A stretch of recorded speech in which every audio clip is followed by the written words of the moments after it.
Mardi, on a fait donc une introduction sur la définition, les périmètres, les enjeux liés aux démarches à impact, RSE, développement durable. On a vu d'ailleurs que tout ça, c'était la même chose, même si les mots étaient différents.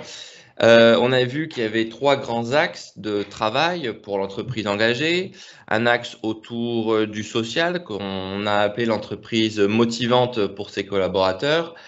Un axe plutôt autour de l'utilité de l'entreprise pour la société, pour son territoire, qu'on a appelé ça l'entreprise utile pour la société. Puis l'axe un peu environnemental, qu'on avait appelé l'axe entreprendre sans détruire. L'idée de cette petite matinée, je vais aller fermer la fenêtre aussi après peut-être parce qu'il y a ça, sauf si vous entendez pas trop les travaux, je sais pas où c'est. Mais bon. Là, aujourd'hui, donc, dans cette matinée, nous, ce qu'on va essayer de voir, c'est qu'on va rentrer un peu plus dans le détail, dans le concret, des actions et de la mise en œuvre. Donc, on va s'attacher une petite 30 minutes à. Je vous ai dressé une petite liste. Alors, c'est pas du tout exhaustif, c'est subjectif, d'un certain nombre d'actions qui me semblent intéressantes à mettre en avant dans cette matinée, des actions assez faciles à mettre en place, de la sensibilisation pour essayer sur chacun de ces axes d'améliorer votre utilité, d'améliorer la motivation de vos équipes et surtout aussi de réduire votre impact sur l'environnement. Ensuite, on va s'arrêter dans un deuxième tiers, un peu plus d'un tiers de cette matinée, sur comment structurer votre démarche. Comment s'y prendre pour pouvoir passer, on va dire, du stade de l'entreprise qui fait de la RSE, du développement durable sans le savoir, à une entreprise qui en fait une démarche structurée et connectée à sa stratégie d'entreprise. Et on finira, alors pas du tout une demi-heure, hein, on prendra juste 5 minutes, pour aborder un petit peu aujourd'hui les solutions qui peuvent exister en matière de prise en charge, de subventions, notamment en région Île-de-France. Et je reviendrai sur un outil que nous, on va créer, qu'on va lancer, qui sera gratuit pour les entreprises et qui vous permettra, en gros, en 20 minutes, de pouvoir faire votre état des lieux en matière de développement durable. Hop, je regarde. Je connecte du coup mon téléphone sur Teams. Ça se déconnecte à chaque fois. Ça, c'est pas. Allez-vous partager le support de présentation? Oui, alors je ne vous l'ai pas fait par mardi parce que j'attendais, je vais vous l'envoyer au fait tout d'un coup sur un seul support. On va éviter, vous allez voir, d'envoyer des mails inutilement. Je vous enverrai aussi mon mail ainsi que le mail de Colline qui pourra vous intégrer, nous, à une veille RSE que l'on fait pour toutes les PME qu'on accompagne. Et du coup, je voulais aussi vous proposer à ceux qui ont suivi ce webinaire, c'est une veille que l'on propose tous les 15 jours et qui permet de défricher un peu l'actualité à la fois réglementaire, les bonnes pratiques, les initiatives inspirantes. C'est assez bien perçu en tout cas par notre écosystème, donc ce sera avec plaisir que je pourrai vous proposer. Donc il suffira d'envoyer un petit mail à Colline pour vous demander de vous inscrire à cette veille RSE. L'idée de cette première partie, donc, c'est un peu de dresser un peu les actions. N'hésitez surtout pas à me poser des questions pour si je dois préciser un certain nombre de choses sur les actions que je vais présenter. Hein. L'idée, c'est que ça soit quand même un petit peu interactif, même si le digital, parfois, ça freine un peu les questions, mais voilà, n'hésitez surtout pas. Hein, c'est fait pour ça, donc aucune question bête, donc n'hésitez pas. On va sur la partie, du coup, si on reprend la partie environnement, donc l'entreprendre sans détruire, rappelez-vous, vous aviez 4 grands leviers, hein. Un levier sur la santé, un levier sur le climat, un levier sur la biodiversité, un levier sur les ressources. On a écarté là, dans cette matinée, le levier sur la santé et on va se focaliser du coup sur 3 grands leviers, le climat, la biodiversité et les ressources. Sur le climat, j'ai envie de dire, le climat, ça reste le levier le plus accessible pour vous. Quand on est une PME, il y a des choses simples qui sont faciles à mettre en œuvre Et aujourd'hui, on peut chacun, quelle que soit sa taille d'entreprise, contribuer à l'effort de réduire ses émissions de CO2 et de limiter le réchauffement climatique à 1,5 degré. Donc, je le disais, je crois, mardi, c'est dommage d'arriver à une urgence écologique alors que toutes les solutions existent. Aujourd'hui, ils sont sur le marché, c'est juste une problématique de volonté souvent politique aussi, une problématique de marché. Je regardais encore hier un reportage très intéressant, d'ailleurs je vous invite à regarder. Alors des fois, souvent on me dit à la fin, j'ai l'impression que je vais avoir des actions chez Arte, mais non pas du tout. Je trouve que c'est une chaîne qui est formidable pour ça. Les reportages sont d'une rigueur, d'un intérêt et très très fort. Et donc là, il y a un reportage sur les algues. Alors vous allez me dire, rien à voir avec le climat, ben, les algues sont un formidable pouvoir sur plein de choses. Et aujourd'hui, par exemple, l'algue, on a des prototypes en France qui sont des tours d'algues qu'on peut mettre au niveau des usines, au niveau des villes, qui vont capter le CO2 en trop autour d'eux et le transformer en purifié et le transformer en oxygène. Et des tours, une petite tour, hein, c'est vraiment des petites tours, hein, ça équivaut parfois à 10, 100, 1000 arbres. Donc c'est des choses qui permettent aussi de pouvoir à la fois capter les CO2 industriels. Donc même ce type de solution de captation est en train de se développer. Bon, j'ai digressé. Tout ça pourquoi? Pour vous dire qu'aujourd'hui, la trajectoire climat 1,5 degré, bon, vous l'avez compris, hein, c'est pas une fantaisie, 1,5 degré, c'est déjà pas mal. Hein. Vous rappelez-vous, on l'a dit mardi, 5 degrés en moins, il y avait la banquise hein, quasiment au niveau de Marseille. Donc 1,5 degré, bon, c'est pas encore 5 degrés, enfin, c'est pas encore 4 degrés, mais ça se rapproche. Et clairement, là, si on continue à rien faire comme on fait aujourd'hui, ou en tout cas pas faire autant que ce que l'on pourrait faire, bon, on se rapproche hein, des 5-6 degrés d'ici 2100 hein, dans le dernier rapport du GIEC. Donc clairement, bon, il y a des petites choses à faire. Et comme vous allez voir, c'est pas des choses qui sont très compliquées. Hein. Donc si on veut réduire le monde, en tout cas limiter le réchauffement climatique à 1,5 degré, il faut du coup multiplier, enfin il faut au niveau du monde, il faut réduire ses émissions de 7,6%.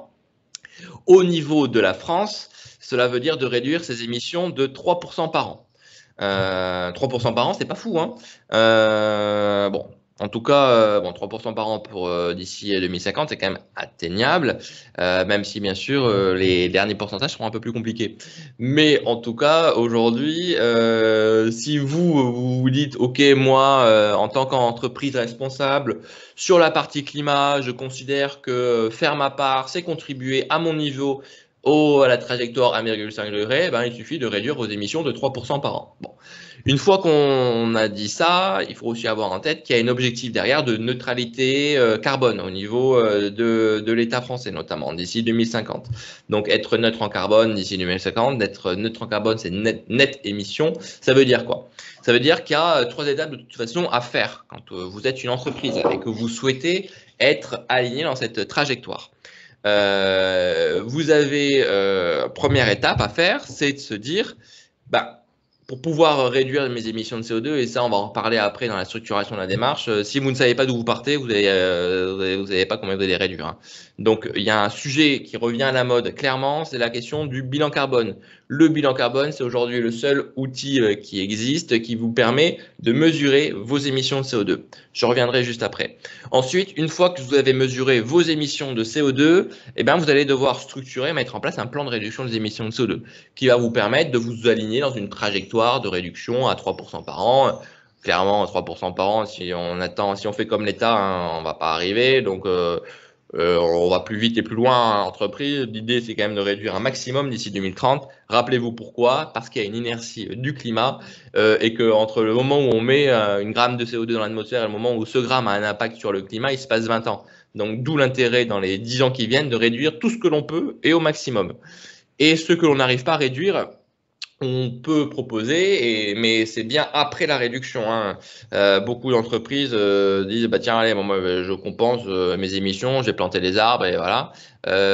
Bon, les arbres, on a vu, c'est bien et c'est pas bien. Planter les arbres n'importe comment, sans prendre en compte la biodiversité, c'est pas bon. Par contre, quand on la démarche de compensation carbone, que ce soit à travers la plantation d'arbres, que ce soit à travers le soutien aux énergies renouvelables, c'est un formidable levier pour combattre et lutter contre le réchauffement climatique. Donc, troisième étape, je compense les émissions que je n'ai pas réussi à réduire dans mon activité. Donc, mesurer, on a vu mesurer, ça implique souvent 3 scopes. On a aujourd'hui l'outil qui existe, c'est le BC, le bilan carbone au niveau français. Il y a d'autres référentiels qui existent, mais c'est celui qu'on utilise aujourd'hui en France. Vous pouvez vous fixer ensuite des objectifs. Il y a un groupement qui s'appelle Science Based Target, qui, bon, pour l'instant, qui est beaucoup plus utilisé par les grandes entreprises, qui permet voilà, de vous fixer des objectifs et de vous montrer que vous êtes aligné avec l'accord de Paris. Si je reviens un petit peu sur le bilan carbone, qu'est-ce que c'est? Je ne sais pas, c'est d'ailleurs si est-ce qu'il y a des entreprises qui nous écoutent qui ont déjà réalisé un bilan carbone? N'hésitez pas à le dire, j'aimerais bien voir tiens, la proportion de personnes qui dans l'auditoire ont réalisé ce type de projet. Il y a eu une grande mode du bilan carbone dans les années 2007-2010, et puis ensuite le bilan carbone est un peu passé de mode pendant quelques années, et puis là ça revient au grand galop, on n'en parle que ça, parce que on parle que du bilan carbone, donc je vois qu'on en a deux en cours. Ça serait intéressant de me dire si ceux qui sont en cours de faire un bilan carbone, est-ce que vous avez réussi à avoir des aides? Parce que ça sera intéressant dans la partie aide. Aujourd'hui, de l'ADEME, c'est un peu compliqué, un peu complexe. Donc, si vous avez réussi à avoir quelques aides pour réaliser votre bilan carbone, ça serait intéressant de le partager à tout le monde. En tout cas, le bilan carbone, qu'est-ce qu'il fait? Il est divisé en 3 scopes. Vous avez le scope 1, qui sont les émissions directes détenues par l'entreprise. Donc, c'est, imaginons, vous avez des véhicules en propre, et donc la consommation de ces véhicules, c'est intégré dans votre scope direct d'émission. Vous avez le scope indirect lié à votre consommation d'énergie. Donc ça, c'est l'électricité et la chaleur, en effet, que vous consommez indirectement pour votre activité. Scope 1 et 2, ça c'est le scope 1, c'est le scope, on va dire, réglementaire. Donc aujourd'hui, quand vous dites qu'une entreprise elle est obligée de faire un bilan carbone, elle est obligée de faire un bilan carbone de scope 1 et 2. Autant vous dire, c'est peanuts, c'est que dalle. Donc ceux qui font un bilan carbone, le conseil que je vous donne, si vous voulez que ça ait un vrai intérêt, il faut élargir ce scope, non pas au scope 1 et 2, mais au scope 3. Et donc là, dans le scope 3, vous avez la possibilité, en tant qu'entreprise, de choisir quel flux vous souhaitez intégrer dans l'évaluation carbone. On a dans cette scope 3 plusieurs possibilités. Vous avez du coup le fret amont, le fret aval, les matériaux, les déplacements professionnels, les déchets, les achats de matières. Et comment on fait un bilan carbone? En fait, un bilan carbone, j'ai envie de vous dire, c'est pas ce qu'il y a de plus compliqué à faire. C'est hyper chiant. Nous, on fait des bilans carbone. C'est d'ailleurs chez les PME, moi, juste après la RSE, c'est ce qu'on fait aujourd'hui le plus. C'est ce sur le quoi on nous demande le plus. Clairement, je vais pas vous dire, autant vous dire, structurer une démarche RSE, c'est pas que c'est compliqué, mais avoir l'appui d'un cabinet externe, c'est quand même intéressant. Ça vous ouvre, ça permet d'aller beaucoup plus vite, beaucoup plus loin. Le bilan carbone, c'est un peu la même chose dans la première partie, parce que collecter, structurer les fichiers de données, comprendre les émissions, les facteurs d'émission, tout est disponible en ligne et en open source sur le site de l'ADEME. Donc quelqu'un qui souhaite se lancer dans la confection d'un bilan carbone, il a tous les outils aujourd'hui qu'il existe. Si vous ne voulez pas avoir le tampon reconnu, il n'y a même pas besoin de faire appel à un cabinet externe. Ensuite, par contre, si vous voulez que votre bilan carbone soit reconnu avec le tampon officiel, là, soit vous faites une formation, c'est possible. L'ADEME propose des formations pour faire des bilans carbone labellisés. Tout est disponible sur le site de l'ADEME. Ou vous passez par un cabinet. Là, j'ai vu que certains ont fait des devis, par exemple, sur EcoAct. Donc, EcoAct font aussi partie de ces acteurs qui font des bilans carbone. Nous, Greenflex, on fait aussi des bilans carbone et on est agréé pour le faire. Et donc, vous avez du coup le tampon. Moi, ce que je recommande, que vous passez avec quelqu'un ou avec n'importe quel prestataire, veillez à ce que les documents qu'ils vont vous remettre puisse être utilisable ensuite par une personne en interne dans les années à venir. Parce que si à chaque fois que vous devez mettre à jour un bilan carbone, vous devez passer par un cabinet externe, c'est quand même un coût non négligeable. Alors qu'une fois que le cabinet, lui, a structuré le périmètre, structuré les fichiers de collecte, fait le premier bilan carbone, il a fait le plus gros du travail. Ensuite, ce projet peut être mis dans la responsabilité en interne et être mis à jour tous les ans, parce que ce sera quand même l'intérêt de faire un bilan carbone. C'est bien d'avoir à l'instant T, mais c'est bien de suivre l'évolution de vos émissions année après année pour pouvoir mesurer les progrès, communiquer par ailleurs. Donc, tout ça, c'est important de le prévoir et de faire attention aussi, du coup, à la façon dont les bilans carbone sont réalisés. Est-ce qu'il y avait s'il y a une question sur le bilan carbone? Alors, au-delà, du coup, je regarde des aides. J'en parlerai. Je pense qu'il y a une aide que vous pouvez aller solliciter au niveau de la région. Quand vous êtes une TPE ou une PME, je vous la présenterai tout à l'heure. À ma connaissance, je sais plus, je crois, en Ile-de-France, je crois pas que l'ADEME subventionne beaucoup de bilan carbone. Mais en tout cas, moi, je vous conseille pour les aides deux typologies. L'ADEME, renseignez-vous auprès de l'ADEME de la région Île-de-France pour voir quelles sont les possibilités de financement du bilan carbone. Normalement, ces possibilités de financement, il faut les faire avant que vous signiez un devis. Donc, normalement, c'est la première étape. Demandez un devis. Avant de le signer, voyez avec l'ADEME la possibilité ou la région, à travers les deux dispositifs PMUP et TPUP que je vous présenterai tout à l'heure, les possibilités de prise en charge. Et puis ensuite, formaliser, une fois que vous avez validé avec la partie subvention, validez bien avec le prestataire pour pouvoir valider la prise en charge. Bon, s'il n'y a pas de questions sur le bilan carbone, je poursuis. Ensuite, une fois que vous avez fait votre bilan carbone, nous ce qu'on fait quand on fait un bilan carbone, on associe quand même derrière un plan d'action de réduction des émissions de CO2.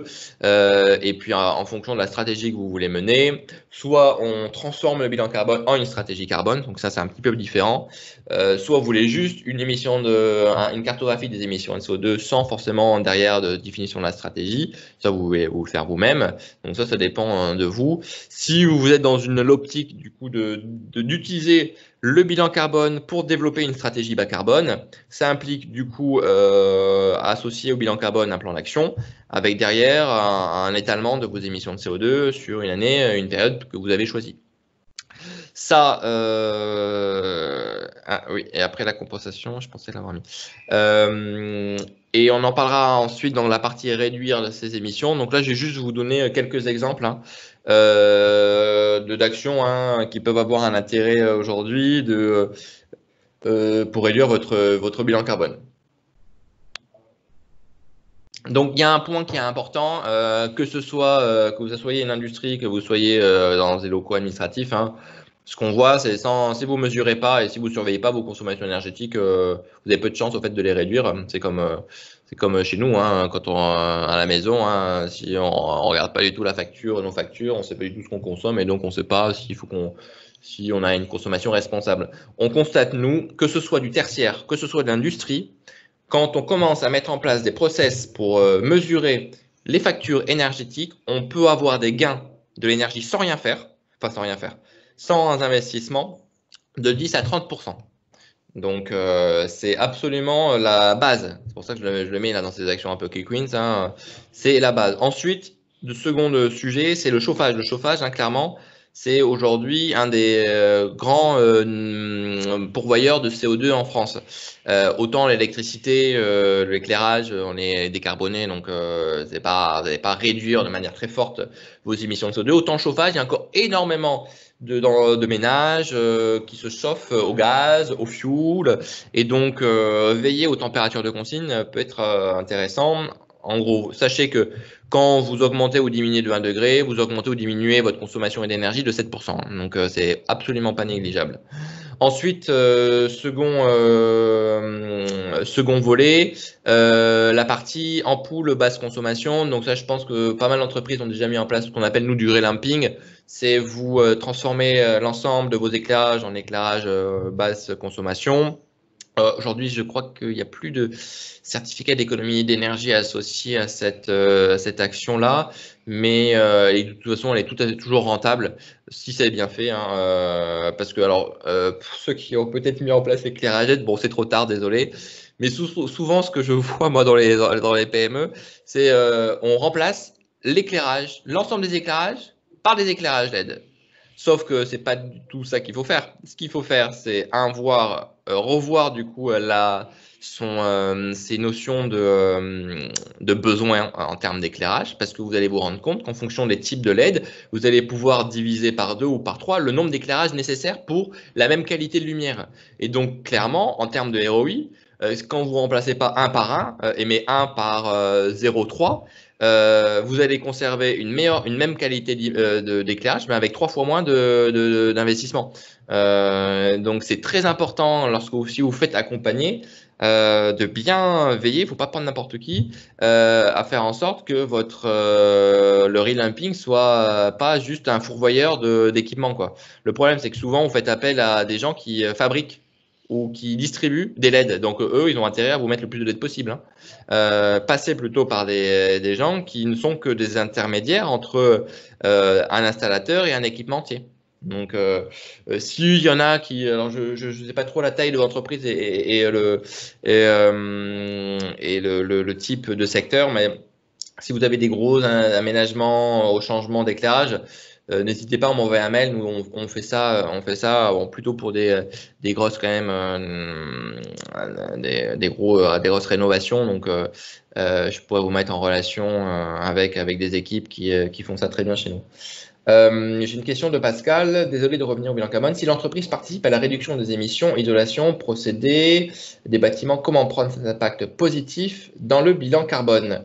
Alors, ah oui, bah ça c'est une bonne question. En fait, la problématique, c'est que si vous n'avez pas fait un bilan carbone en étape 0, que ensuite vous procédez à des investissements, des réductions, eh bien en effet, ça va être quasiment impossible de voir l'impact positif que ça va avoir sur un bilan carbone. Si vous n'avez pas un point de vue de départ, c'est pourquoi moi je recommande aux entreprises aujourd'hui de faire dans tous les cas un bilan carbone avant de se lancer même dans la phase de réduction, d'avoir au moins un instant T, parce que vous allez avoir ensuite pouvoir mesurer si les actions qui ont été mises en œuvre dans votre entreprise ont vraiment eu un impact sur votre bilan carbone lorsque vous allez le refaire l'année d'après.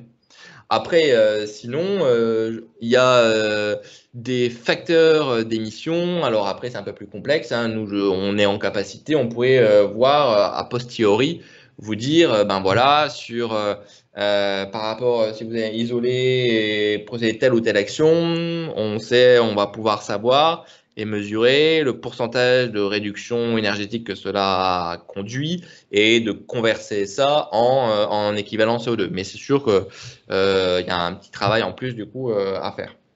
Tout est possible, mais le mieux pour pouvoir comparer, c'est d'avoir un point de départ et donc de procéder à un bilan carbone. Bon, sachant que le bilan carbone, je ne sais pas, Pascal, peut-être que vous avez fait des investissements cette année ou vous comptez le faire cette année, vous n'avez pas forcément voulu faire de bilan carbone cette année, mais si on fait un bilan carbone cette année, ça sera sur des données 2019. Donc, c'est aussi possible de le faire du coup, quand on fait du bilan carbone, voilà, à l'année N, c'est les données de l'année N-1.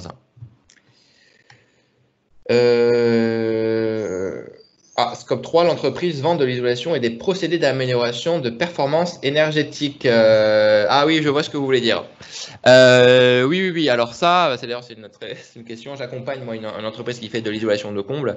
C'est une question qu'on a eue d'ailleurs hier en atelier. Oui, quand vous êtes une entreprise comme ça qui font des travaux d'efficacité énergétique pour le compte de clients, le gain que vous allez produire chez votre client, dans le scope 3, vous allez pouvoir l'intégrer et essayer du coup de voir si vous faites en gros si le volume d'émissions de CO2 généré par votre activité moins le volume de CO2 que vous évitez grâce à votre activité, est-ce qu'elle vous permet d'équilibrer votre balance carbone ou pas?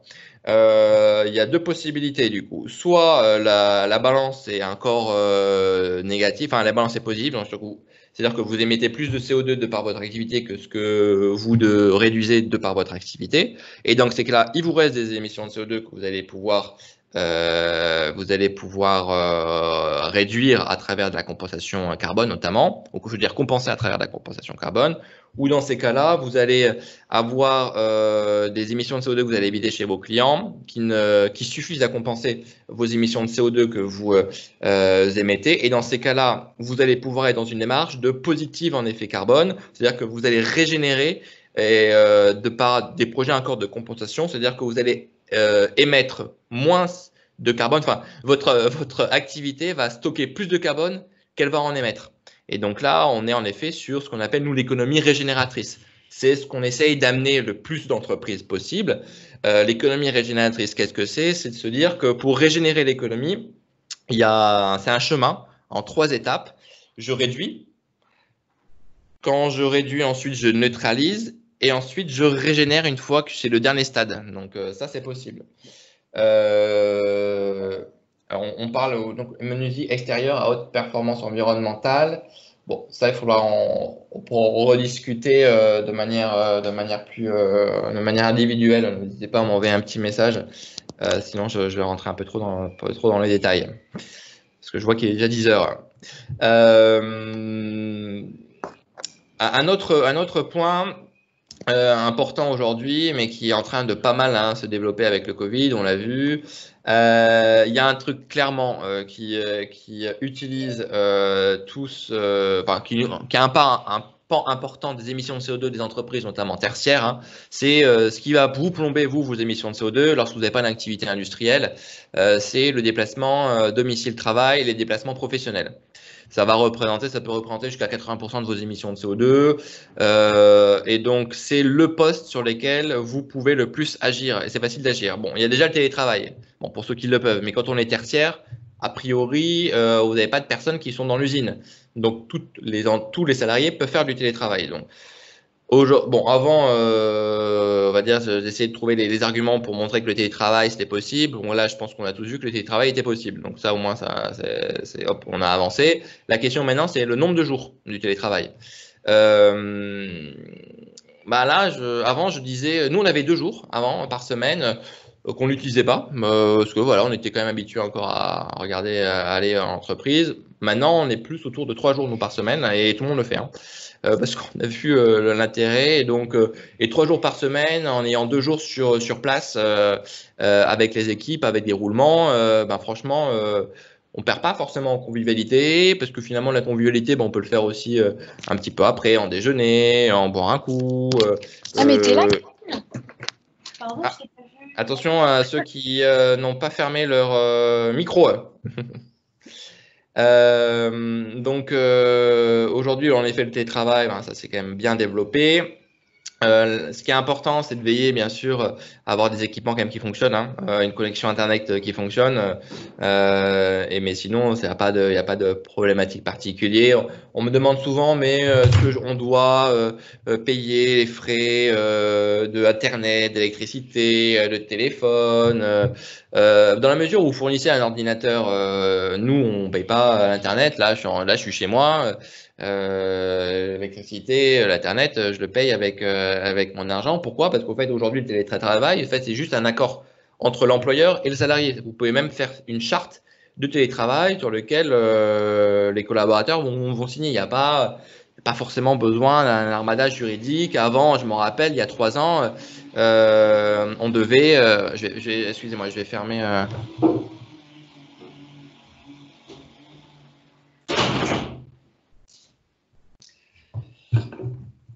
Avant, on devait faire un avenant au contrat de travail, donc c'était un peu plus lourd. Là, aujourd'hui, rien besoin de faire. Donc, juste il y a un accord, soit avec les délégués du personnel, soit c'est une charte de travail qui est signée par les salariés.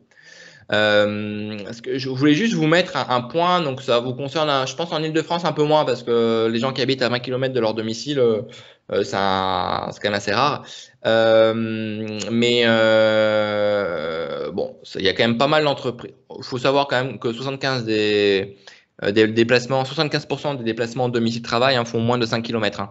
Donc clairement, il y a une marge de manœuvre assez globale partout en France pour pouvoir utiliser d'autres moyens de transport quand on doit aller au bureau que la voiture. Surtout qu'aujourd'hui, alors bon là je parle pour Paris et la proche couronne. Normalement, il y a quand même pas mal d'entreprises qui sont dans ce cas-là. Il y a eu quand même un gros effort sur les pistes cyclables depuis un an. Et on l'a vu après le déconfinement, l'augmentation de l'utilisation du vélo à Paris et sa proche couronne avait quand même explosé. Et si c'est pas possible, parce qu'il y a encore quand même pas mal de villes dont c'est compliqué quand même d'aller en vélo au travail. Aujourd'hui, il y a aussi des outils comme Klaxit qui facilitent le covoiturage domicile-travail. Donc, c'est un peu comme une application mobile où en gros vous dites voilà, moi j'habite là et je dois aller là et l'application s'occupe de tout, de vous mettre en relation avec. Ils vont vous dire tiens, vous pouvez déposer votre voiture plutôt ici et puis là il y a quelqu'un qui va venir vous récupérer pour vous amener à 5 minutes à pied de votre entreprise.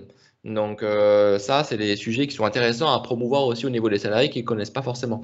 Quand le vélo n'est pas possible. Moi, je suis convaincu, en milieu urbain, aujourd'hui, clairement, le vélo, pour moi, c'est le meilleur levier possible.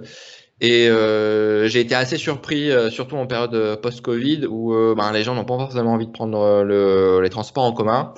J'ai autour de moi des gens qui étaient absolument pas vélo et qui ont acheté un vélo et qui vont maintenant en travail à vélo. Donc moi, ça m'a surpris. Donc voilà, s'il y avait au moins le côté positif du Covid, c'est un peu changer parfois les modalités. Oui, parce qu'il ne pleut pas. En effet, on va voir quand il va commencer à pleuvoir si on aura les métros un peu plus bondés ou pas. Et autre point pour réduire les émissions de CO2 de votre scope 3 des déplacements, il y a un truc vraiment tout con et facile à mettre en place, c'est un peu ludique, enfin c'est ludique en plus, c'est l'éco-conduite. Alors je sais pas s'il y a qui ont déjà utilisé ou faire venir des formateurs sur l'éco-conduite. Donc c'est possible, en gros c'est une formation, ça coûte 400 €. La formation éco-conduite, désolé parce que ça c'est la biodiversité, on en parlera après, mais j'ai des pigeons qui sont en train de détruire mon petit carré potager avec mes herbes. C'est vraiment une plaie, les pigeons. Donc, quand je parlais de la biodiversité, je mettrais, il faut sauvegarder tout sauf les pigeons. Ça, je le dirais. Sur l'éco-conduite, donc c'est à peu près 20% d'émissions de réduction de consommation énergétique en moins. Ça, c'est ce qu'on voit à peu près. Donc, quand un salarié fait une formation éco-conduite, on peut avoir des réductions sur la consommation de 20%. Ensuite, il y a des petits boîtiers que vous pouvez installer, notamment sur les véhicules de fonction et sur les déplacements et sur les véhicules des commerciaux, qui vont permettre de continuer à maintenir ces gestes d'éco-conduite tout au long de l'année, sans forcément faire de formation, et d'essayer de continuer de maintenir cette réduction de 20%, parce que comme tout, la conduite du changement, au bout d'un moment, quand les mauvaises habitudes, on va dire, reviennent au galop, et du coup, les 20% qu'on avait disparaissent, quoi. Donc ça, c'est pas, faut veiller à faire ça, mais des petits rappels réguliers, c'est pas mal. Je regarde si j'ai rien oublié. Hop, le pigeon, mais désolé, ça ça c'est une plaie, ces pigeons. L'année dernière, je fais un petit aparté, par la biodiversité, voilà, je me suis dit, Timothée, quand même, voilà, tu dis tout le temps qu'il faut préserver la biodiversité, donc j'ai des pigeons qui ont nifié dans mon bac, je les ai laissés. Bon, j'ai eu la chance d'avoir des œufs, d'avoir les petits qui ont bien saccagé tout mon balcon. Et ce que je savais pas, c'est que les pigeons, en fait, chaque année reviennent au même endroit. Donc ça, c'est beaucoup moins intéressant parce que la première fois, ok, on se dit c'est sympa. Puis la deuxième fois, on dit non, surtout pas, mais rien à faire.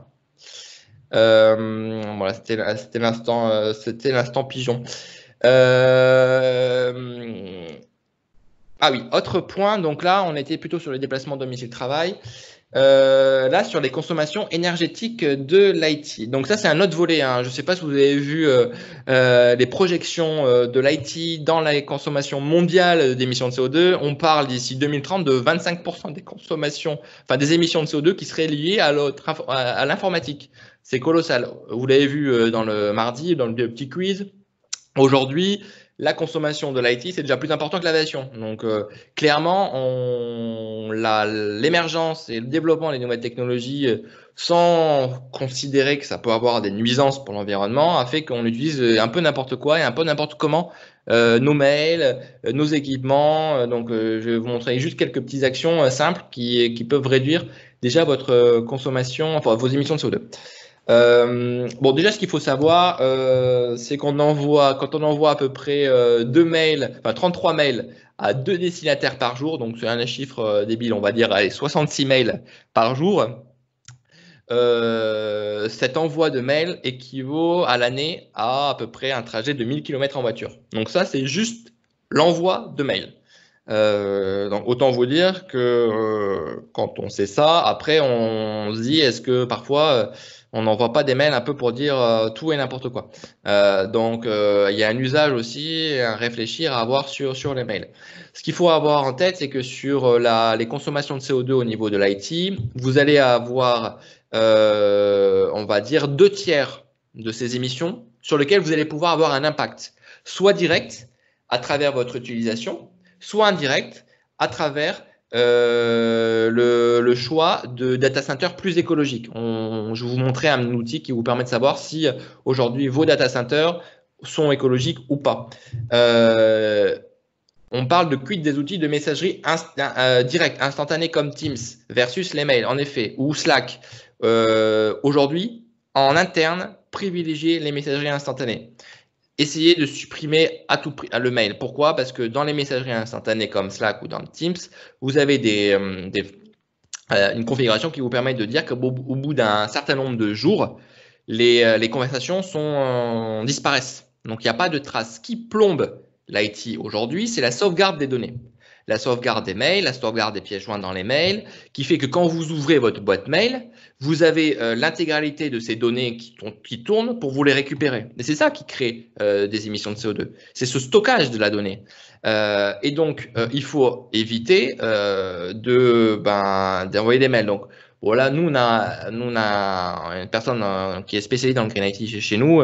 Lui, vous voyez sa boîte mail, elle est nickel, hein. Toutes les semaines, normalement, toutes les semaines, il faudrait supprimer tous les mails inutiles et conserver du coup juste les quelques mails essentiels que vous avez dans la boîte mail. Clairement, moi, j'en suis pas là. J'arrive pas encore à avoir cette rigueur, mais c'est ce qu'il faudrait faire. C'est comme quand on fait un peu le ménage dans la semaine, il faudrait faire le ménage dans sa boîte mail.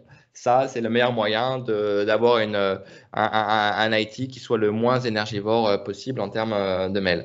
Et donc, en effet, Teams et Slack, d'ailleurs, on les a vus là, je ne l'ai pas mis là, mais il y a une étude qui est sortie et qui compare l'impact CO2 des différents outils de messagerie instantanée. Je ne me rappelle plus le nom de l'étude, mais vous pouvez taper sur Internet et vous verrez justement quels sont, en fonction des outils utilisés, ceux qui sont les mieux disants en matière de consommation.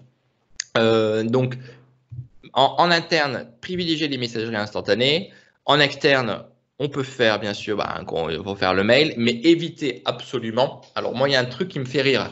Ça, je le dis pas toujours tout de suite, hein, je le dis un peu après, hein, quand même, quand la relation avec le client s'est établie et de confiance. Hein.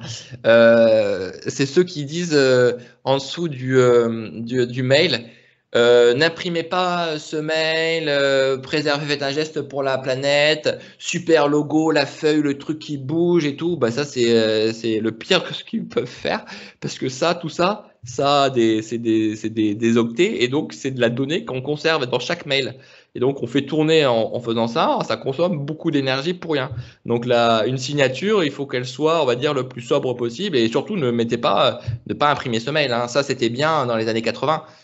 J'exagère, allez, dans les années 2000, mais maintenant, j'espère que tout le monde, une grande partie des gens quand même n'impriment plus leur mail. J'en vois encore dans l'entreprise, notamment au niveau des secrétaires qui ont cette habitude, surtout ceux qui qui ont fait ça pendant 30 ans, c'est compliqué de changer d'habitude, mais en règle générale, quand même, plus besoin. Et puis, du coup, faites un effet rebond, hein, c'est-à-dire que vous consommez plus d'énergie en faisant ce petit écrit. Donc ça, c'est un point. Pas d'image, pas de gif, pas de vidéo dans vos signatures. Restez le plus sobre possible.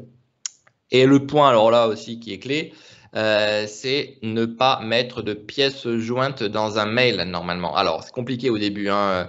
Moi, je ne fais pas encore tout le temps. En tout cas, nous, en interne, on a supprimé les pièces jointes. Et puis moi, par exemple, quand je vous envoyais la présentation, vous l'aurez par Smash. Smash, c'est français en plus. C'est comme WeTransfer, mais en France, fait par des Français. Donc, autant aller un peu de patriotisme, c'est aussi l'écologie.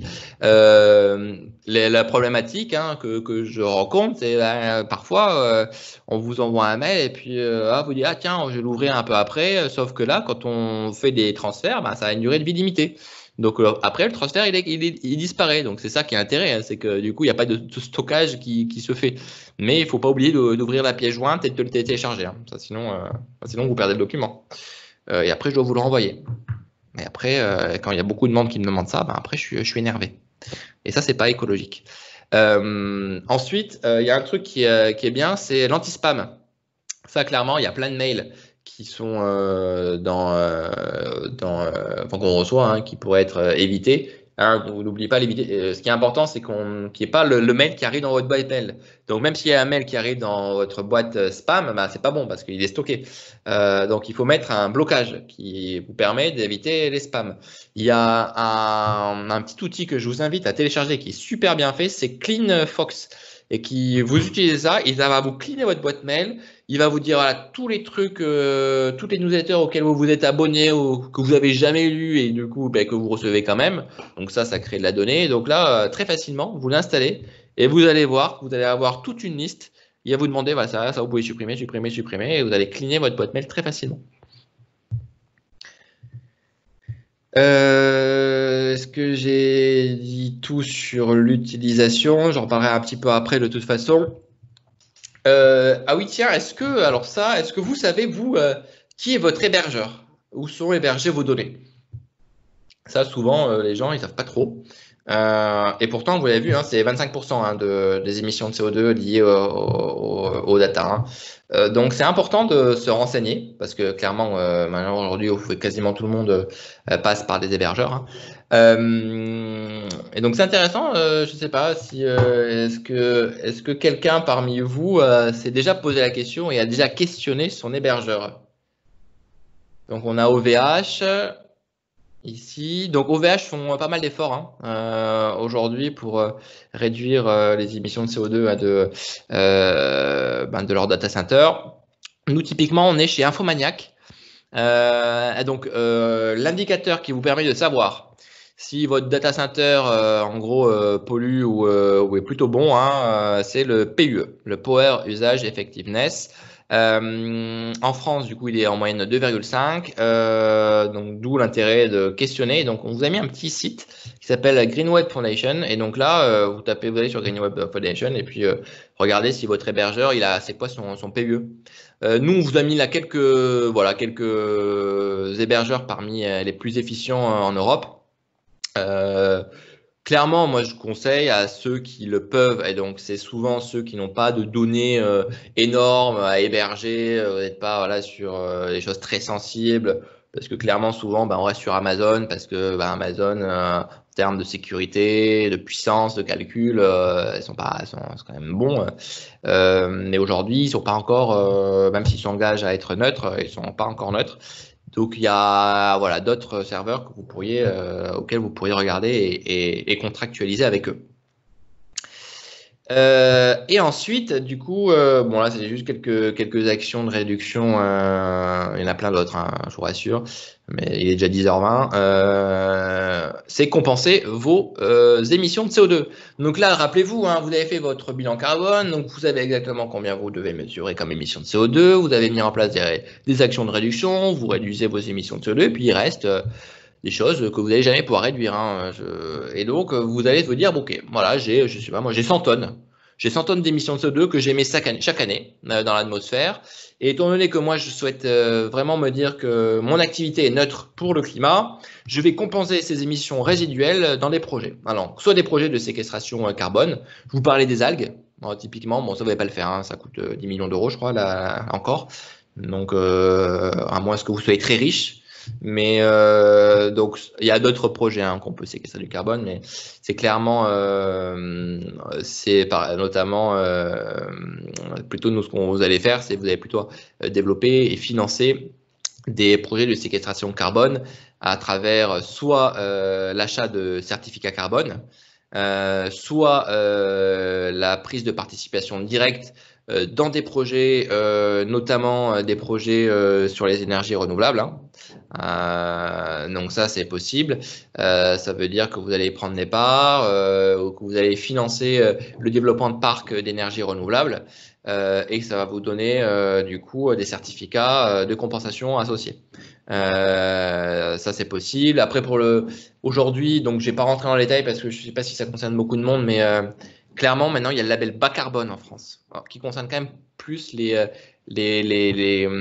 entreprises agroalimentaires. Donc, en tout cas, il y a plein de choses possibles maintenant en France, notamment pour ce secteur-là, pour mettre en place des puits de carbone agricoles et compenser ces émissions de CO2. Et il y a un autre levier qui est aujourd'hui celui qui est quand même le plus utilisé et qui est le moins cher, hein, le plus accessible, clairement. Et donc pour les PME, c'est que ça reste en termes d'utilité, moi je pense que c'est quand même celui-là qui est le mieux, c'est financer des forêts.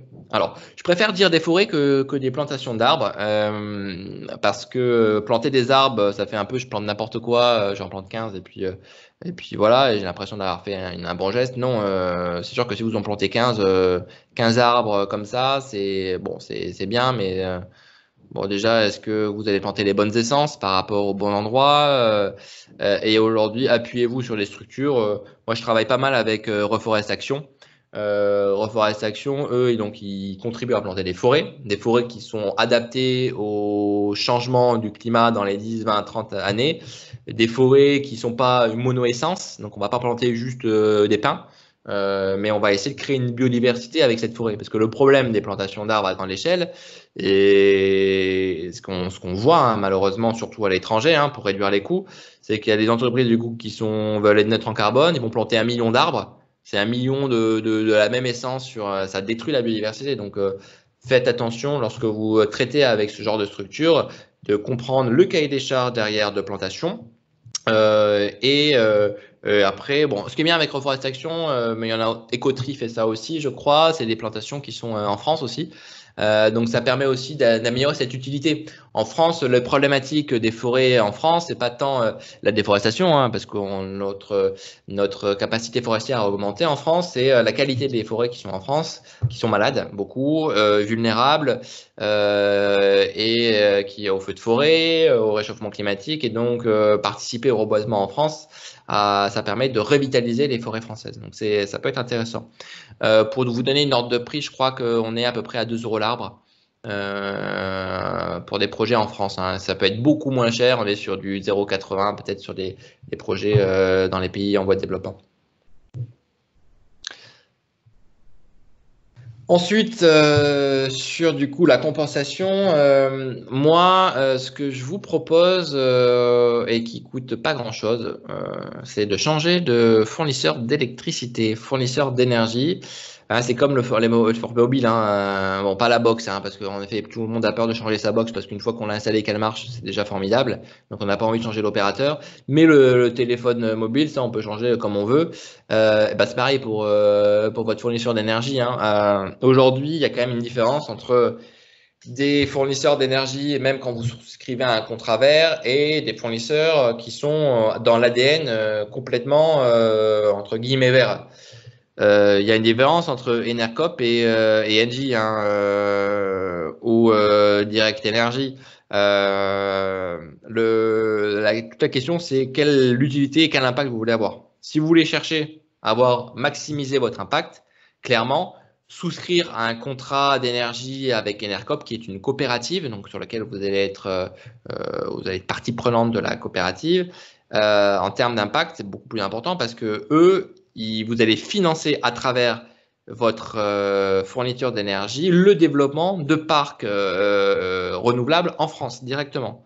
Donc, à travers votre consommation, vous financez le développement des énergies renouvelables. Et ça, des entreprises comme Enercop, du coup, en les soutenant, c'est ce que vous pouvez faire de mieux avec votre énergie aujourd'hui. Bon, il y a aussi ILEC, il y a Énergie d'ici. Il y en a d'autres hein, qu'on vous a mis. Vous pouvez aller voir le rapport de Greenpeace qui a comparé un peu, qui explique un peu comment ils ont fait ce classement. Et bon, la différence sur notamment les vraiment verts, hein, comme ils appellent, c'est la différence de prix. On parle d'une différence de environ 10% supérieure. Donc, quand on a une petite facture énergie, clairement, même si on consomme, je sais pas moi, 2000 euros par an, 3000 euros, et qu'on rajoute 300 euros, franchement, ça va pas mettre en péril l'entreprise. Et ils vous rendez compte, hein, si vous êtes 100 000 à souscrire à ce type de contrat, la manne financière qu'auraient ces coopératives pour pouvoir développer des énergies propres, ça serait quand même, ça a un impact fort. Hein. N'oubliez jamais, hein, c'est pas parce que vous êtes petit que vous n'avez pas d'impact. Hein. C'est comme nous, hein, c'est pas parce qu'on est des petits individus noyés dans une masse de systèmes qu'on n'a pas d'impact. Non, on est nombreux. Et donc, hein, comme le nombre fait la force. C'est possible. Merci. C'est qui m'a dit ça? Timothée, ouais, merci Timothée, mon collègue. J'ai pas vu, tiens. Je mets Colline dans la boucle. Tu pourras, s'il te plaît, mettre à jour le classement. Merci.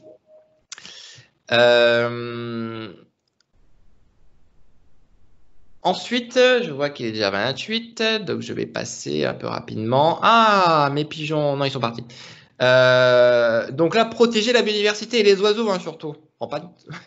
Mais les moineaux, les gentils oiseaux, ceux qui sont beaux. On peut faire de la discrimination positive hein, dans l'écologie, ça c'est très important. Surtout que les moineaux, il n'y en a plus. Hein. Il n'y en a plus dans les villes, ils sont partis. D'ailleurs, les moineaux, pourquoi ils sont partis dans les villes? Donc ça, vous êtes tous concernés, parce que vous êtes dans les territoires urbains. Le problème des moineaux, ils ont disparu parce qu'on a rénové les façades.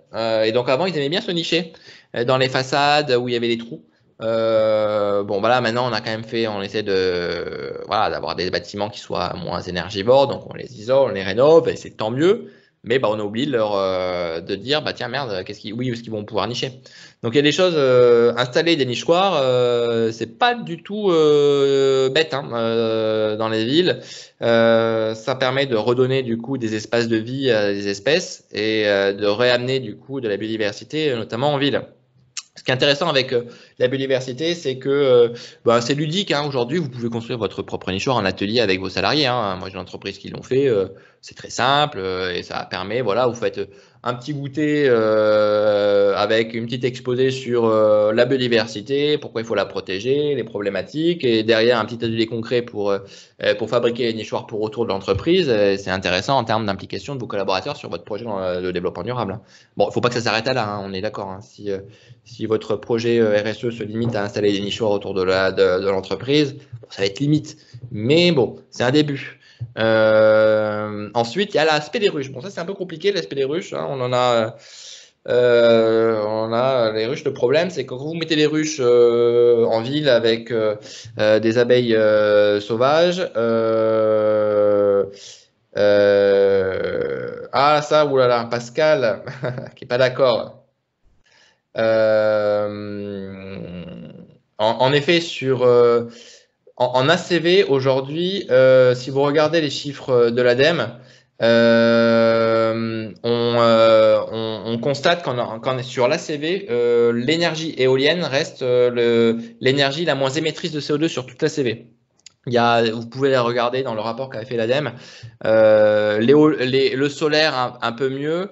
Le nucléaire, je ne vais pas rentrer moi dans le détail hein, parce que je suis ni pour ni anti-nucléaire. Moi, je pense qu'en effet, de toute façon, il faut abaisser nos émissions de CO2. Enfin, il faut réduire notre emprise sur le nucléaire, mais on ne peut pas sortir du nucléaire comme ça tout le temps. Hein. D'un coup, je suis aussi pour le gaz, qui a aujourd'hui une énergie de transition hein, entre justement l'énergie plutôt fossile, donc charbon, carbone, charbon et pétrole et les énergies renouvelables.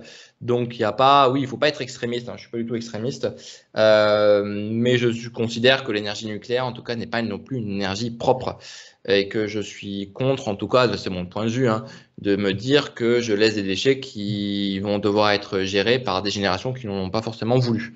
Mais bon, un petit aparté. En tout cas, c'est important en termes d'émissions de CO2, en effet, de comparer la CV. C'est dommage, j'en ai pas parlé, mais en effet, c'est un très bon point que dit Pascal avant qu'il parte. Au revoir Pascal.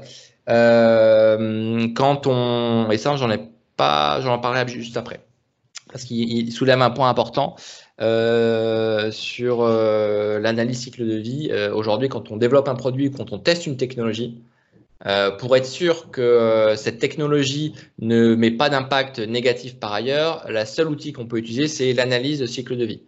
Donc, j'en parlerai juste après. Je reviens à la volée biodiversité. Sur la biodiversité, donc attention sur les ruches. Quand vous mettez des ruches avec des abeilles d'élevage, le problème, c'est que ça fait disparaître les abeilles sauvages. Donc, faites attention avec l'apiculteur que vous travaillez, si vous souhaitez mettre en place des ruches, et quel type de ruche quel type d'abeilles qu'il va mettre. Il faut faire attention à ce que vous enleviez pas la biodiversité naturelle, donc les abeilles sauvages, qui ont un rôle essentiel dans les villes aussi de pollinisateurs. Donc ça, faites attention. Les insectes. Ah, ça c'est bien. Non, ouais, c'est bien. Pourquoi? Parce qu'il existe. Ah, je l'ai pas mis là. Ah, je pense que Colline, ça serait intéressant de rajouter le banc à insectes. Donc ça, c'est défi écologique. Je vous invite qui ont développé un meuble, un banc design que vous pouvez mettre dans des parkings, autour, voilà. Je sais pas si je l'ai là. Bon, j'ai pas trop le temps, mais en tout cas, regardez pour ceux qui sont intéressés. C'est hyper sympa et l'idée, c'est pas vous vous asseyez sur le banc, vous n'avez pas l'impression d'être assis dans une fourmilière ou des choses comme ça. On le voit pas. Mais c'est des bancs qui permettent que vous mettez ça autour d'un arbre, par exemple, et qui permettent à l'intérieur du banc d'avoir tout un écosystème permettant de favoriser la vie et la biodiversité et les insectes dans les villes. Le problème aussi de la perte de biodiversité dans les villes, c'est qu'il n'y a pas trop d'insectes, il reste que les cafards et les moustiques, et c'est pas avec ça qu'on peut nourrir des oiseaux pour qu'ils reviennent. Donc c'est important de pouvoir remettre de la biodiversité. Ça passe aussi par les insectes, et aujourd'hui des entreprises comme Défi Écologique ont mis en place des meubles vraiment design bien faits pour pouvoir réinstaller ces zones de vie dans les zones urbaines. Et puis un autre truc que moi je vous conseille à faire et qui est peu fait, alors que je comprends pas trop pourquoi. Ça, c'est un truc un peu mystère, alors que ça coûte moins cher pour les entreprises. C'est au lieu d'avoir le joli parking bétonné à la Auchan ou au Leclerc. Hein. Bon, je parle du Leclerc parce que moi, mon père a fait ça exactement il y a pas longtemps et on a un Leclerc juste en face de chez nous. J'ai pas compris pourquoi, même chez lui, il voulait avoir son parking bétonné. Ça lui a coûté une fortune. On est en zone en plus en moitié en campagne. Je comprends pas pourquoi il a voulu faire ça. Mais je crois que c'est un peu dans l'imaginaire. On aime bien avoir le parking de l'entreprise, du beau béton, du beau goudron. Mais en fait, ça perméabilise les sols et ça détruit la biodiversité. Et je vous ai mis quelques photos. Vous pouvez très bien, autour de l'entreprise, enlever toute cette perméabilisation et passer par d'autres types de revêtements qui vont vous coûter beaucoup moins cher et qui vont rendre aussi un peu de place à la biodiversité. Et donc, ça, s'il y en a qui font les travaux, profitez pour casser tout le parking et remettre un peu de vie autour de vous. Et j'en ai vu, moi, alors là, on le voit pas très bien, mais en haut à droite, là, une entreprise agro-industrielle qui est basée à Lille, hein, qui a mis ça en place. Hein. Je suis allé en hiver, c'est pas un terrain de boue, hein, leur entreprise. Hein, donc, faut pas avoir peur à remettre un peu de verdure et de terre. Si c'est bien fait, il n'y a pas de raison que ça soit pas viable. Et en termes de ressources, donc là, l'idée, c'est de passer en gros d'une économie linéaire que j'expliquais à une économie circulaire. Hein. Faut bien comprendre en gros la différence entre l'économie linéaire, l'économie de recyclage et l'économie circulaire. Hein. L'économie recyclage, c'est que un pan. Hein. Quand on est dans une économie circulaire, on a en gros la question les 5 R hein, qu'on appelle. Donc, quand vous voulez poser et inscrire votre entreprise dans une entreprise circulaire, d'économie circulaire, Vous allez devoir réinventer vos process en vous posant 5 questions clés. Qu'est-ce que je peux aujourd'hui refuser? Donc, quels sont les achats ou les process qui n'apportent finalement rien et qui sont inutiles et qui sont en plus générateurs de déchets. Donc, la première étape, lorsque l'on réfléchit à un modèle d'entreprise à l'économie circulaire, c'est qu'on va éviter tout le superflu. Donc, une fois qu'on a taillé un peu le superflu dans l'entreprise, ensuite, on va se dire, OK, maintenant, il me reste que les choses dont j'ai besoin. Mais est-ce que je peux pas essayer de réduire cette utilisation? Donc, ça passe notamment par l'éco-conception dans les produits. Ensuite, il y a des choses que je vais dire, peut-être que ça, j'ai pas forcément besoin d'acheter. Je vais peut-être pouvoir réutiliser un certain nombre de matières, soit dans mon process, soit dans des matières d'autres entreprises. Donc, je vais récupérer de la matière ou des produits je pense par exemple, je crois que j'en parle après. Ouais, je vais en parler après. On parlait des équipements informatiques. Bah, j'ai peut-être pas besoin d'acheter un équipement informatique neuf. Je vais réutiliser un équipement informatique reconditionné. Ensuite, c'est qu'est-ce que je peux rendre à la terre. Donc ça, c'est plutôt toute la partie biodéchets. Et enfin, ce que j'ai pas réussi à refuser ni réduire, que j'ai pas réussi à réutiliser, que j'ai pas rendu à la terre, bah celle-là je le recycle. Mais le recyclage, ça doit venir qu'en dernier temps. Souvent, on prend le problème à l'envers, c'est qu'on met en place le tri des déchets, voilà, et ben on dit c'est bon, ça y est, j'ai mis en place le tri des déchets. Bah, le problème, c'est que si derrière, vous n'avez pas réduit et mis un maximum réutilisé vos produits, ben, en termes d'impact, c'est moins parce que le recyclage, ça consomme quand même de l'énergie. Ben, il faut quelqu'un qui vient récupérer vos déchets, qui l'amène à l'usine, qui ait l'énergie pour le recycler, a de l'énergie pour transformer la matière, pour le faire en nouveau produit. Donc, c'est bien, mais c'est la dernière des étapes. Là, je vous ai mis juste quelques petits tips qu'on a pu voir. 3 750 € d'économie d'achat en papier lorsque pour une entreprise de 50 salariés. Lorsque vous configurez en recto verso. Donc ça, j'ai vu encore des entreprises qui n'ont pas la configuration automatique en recto verso. Et donc ça, c'est une hérésie économique et écologique. C'est-à-dire que rien qu'en faisant configurant, déjà, vous divisez par 2 vos consommations de papier. Bon, je ne vais pas parler de la récupération de l'eau de pluie parce que ça, c'est compliqué. Et puis, il faut le faire quand on rénove ou qu'on construit un bâtiment, sinon c'est compliqué. Il y a des actions aussi simples, la sensibilisation des pratiques au zéro déchet. Ça, il y a plein d'ateliers que vous pouvez mettre en place dans l'entreprise.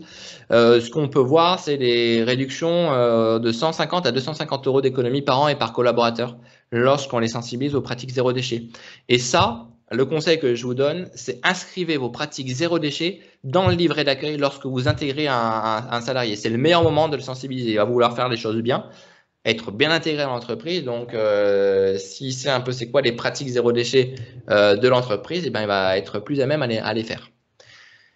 Et ce qu'on constate aussi, c'est quand vous remplacez du coup les bouteilles en plastique par des mugs ou des gourdes réutilisables, il y a aussi des économies non négligeables à réaliser. Donc après la question, c'est comment on les lave. Ça, c'est un autre problème. J'ai pas mal d'entreprises qui ont dit non mais moi j'ai arrêté les mugs, là, personne ne les lavait, ça pourrissait dans l'évier, il y avait des mouches partout, c'est dégueulasse. Bon, en effet, si c'est mal fait, c'est pas terrible. Mais nous, par exemple, bon, déjà on a la vaisselle, donc ça simplifie quand même tout. Et puis au début, ben voilà, on a aussi des mugs un peu partout. Puis maintenant, c'est rentré dans les mœurs.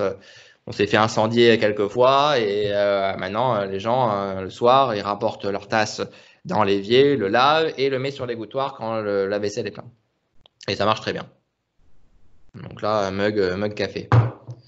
Et maintenant, on a mis le nom. Bon, là, je suis pas beau, mais du coup, on a chacun notre mug. Donc, au moins, on évite. Le problème, c'est qu'on utilisait 3 mugs dans la journée, différents. Donc là, ça en fait de la vaisselle. Donc ça, c'est vraiment important. C'est quelque chose que vous faites pas assez, je trouve. On n'y pense pas. Même nous, en interne individu, moi, j'ai fait mon premier achat de téléphone reconditionné chez Back Market. Là, je l'ai fait quand il y a 15 jours. Et donc, au lieu d'acheter un téléphone neuf, j'achète un téléphone qui a déjà servi, qui est reconditionné. Et je le réutilise parce que moi, j'ai pas forcément, j'ai pas besoin d'un téléphone dernier cri. Bon, finalement, j'ai quand même fait une petite folie, j'ai acheté un téléphone dernier cri. Enfin, pas dernier cri, mais en tout cas, Back Market, c'est intéressant parce que même pour vos matériels informatiques, vous allez pouvoir jusqu'à 669 euros. Alors, je sais pas pourquoi 669 euros d'économie par collaborateur en engageant sur la réutilisation de portables, d'ordinateurs, de tablettes et d'imprimantes. Et vous allez générer plus de 150 kg de CO2 évité. Donc, c'est pas négligeable du tout, hein, le reconditionnement. Allez-y, sur Back Market, c'est vraiment bien fait, quoi. Et puis surtout que quand on a l'utilisation professionnelle d'un téléphone, clairement, on n'a pas besoin du téléphone dernier cri, hein. Donc, en termes d'économie, et économiser plutôt sur le téléphone et mettre ce que vous avez économisé pour mettre en place des petits ateliers, des petits déjeuners partage de saison en termes de bien-être. C'est quand même, à mon avis, plus intéressant que d'avoir le dernier Samsung ou iPhone. Bon, et pour ceux qui souhaitent avoir des téléphones, vous pouvez acheter aujourd'hui des Fairphone. C'est un téléphone qui est complètement modulaire, donc et qui est fait dans des conditions écologiques respectables. Donc ils ont sorti le Fairphone 3 ou 4, je crois. Donc c'est une boîte néerlandaise qui a développé ça. Et ce qui est intéressant avec le Fairphone, c'est que normalement avec les iPhones, ben, vous devez changer là. Là, tout est changeable. Le micro, l'appareil photo, la mémoire, la batterie, la coque. Et donc, vous changez juste un an, au bout d'un an, peut-être juste l'appareil photo parce que vous voulez avoir un meilleur appareil photo. Donc ça, c'est plutôt pas mal. Sur le recyclage, j'en parlais, je vous ai mis juste quelques entreprises de collecte qui peuvent vous aider à recycler vos déchets. Nous, on travaille avec Cèdre, Le Petit Plus, les Monteries. Donc ça, c'est que des gens avec qui voilà, j'ai l'habitude de travailler, qui d'ailleurs interviennent partout en Île-de-France, qui sont intéressants. Et Le Petit Plus, par exemple, c'est en plus une entreprise qui emploie des personnes en situation de handicap. Donc, vous faites à la fois un acte environnemental et sociétal. Et puis, n'oubliez pas aussi les mégots. Le problème des mégots, maintenant, ça se recycle bien, les mégots. Et donc de pouvoir installer un collecteur de mégots, il y a Ecomégo qui revient, qui vous les récupère et qui les recycle. Ça pollue tellement, c'est un mégot. Ne jetez surtout pas le mégot par terre, hein. Dans l'eau, ça pollue, je ne sais plus combien de molécules qui sont déversées dans un litre d'eau, quoi. Sur la partie sociale, je vois qu'il est déjà tard, donc je vais un peu accélérer. Il y a 3 angles d'attaque sur lesquels vous allez pouvoir travailler. C'est le sens, les conditions de travail et la diversité. Sur le sens, j'ai juste mis une action que nous on a mis en place, qui je trouve intéressant, c'est notamment pour les jeunes générations qui souhaitent être impliquées dans l'émergence d'idées, dans la co-construction.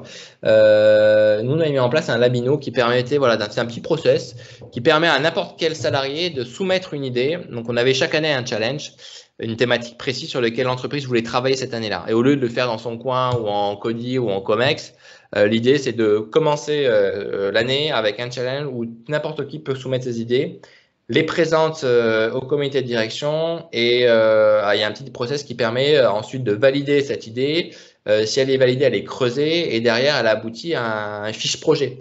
Et dans cette fiche projet, la personne qui a proposé l'idée en association peut-être avec quelqu'un de la direction propose voilà, cette idée pour la mettre en place, c'est tant de jours, tant de moyens et le projet est validé ou non par le CODIR. Et si le projet est validé, et dans ces cas-là, elle rentre dans les process classiques de l'entreprise avec un responsable, un planning, etc., etc. Mais ça permet vraiment de faire en sorte que les idées qui sont émergées par les salariés ont un réceptacle pour pouvoir en parler et d'avoir des ressources et des moyens qui seront alloués et dédiés si l'idée est validée. Donc ça, c'est plutôt intéressant.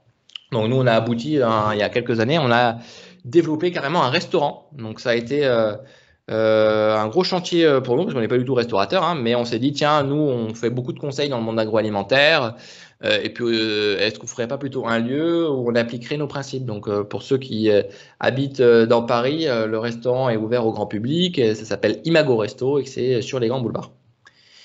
Après, il y a pas mal dans le bien-être, il y a des petites choses simples à mettre en place, des ateliers détente, le mobilier ergonomique. Vous avez plein de subventions qui existent sur l'ergonomie des postes aujourd'hui.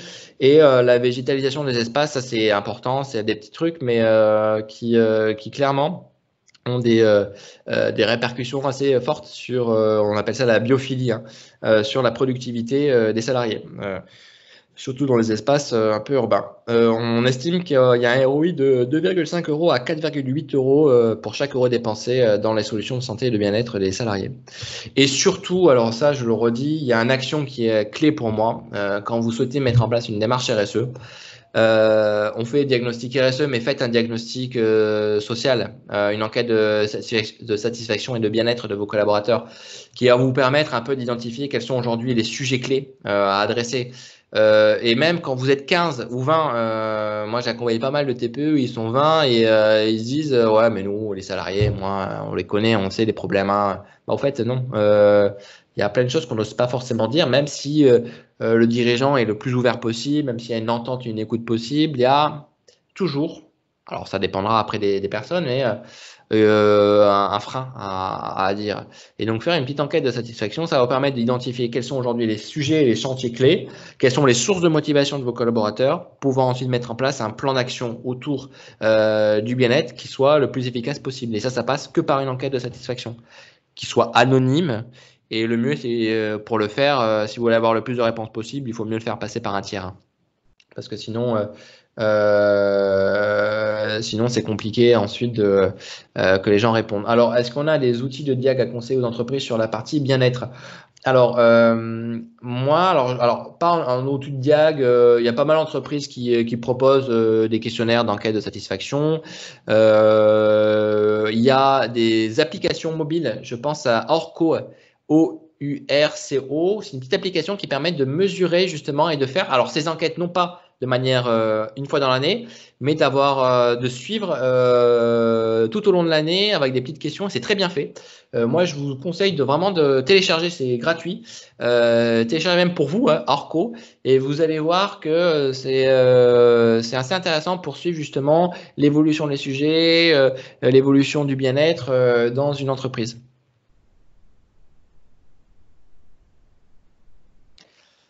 Bon, la convivialité, on le perd un peu, donc, et pourtant, c'est un facteur considérable pour l'implication et la motivation des salariés.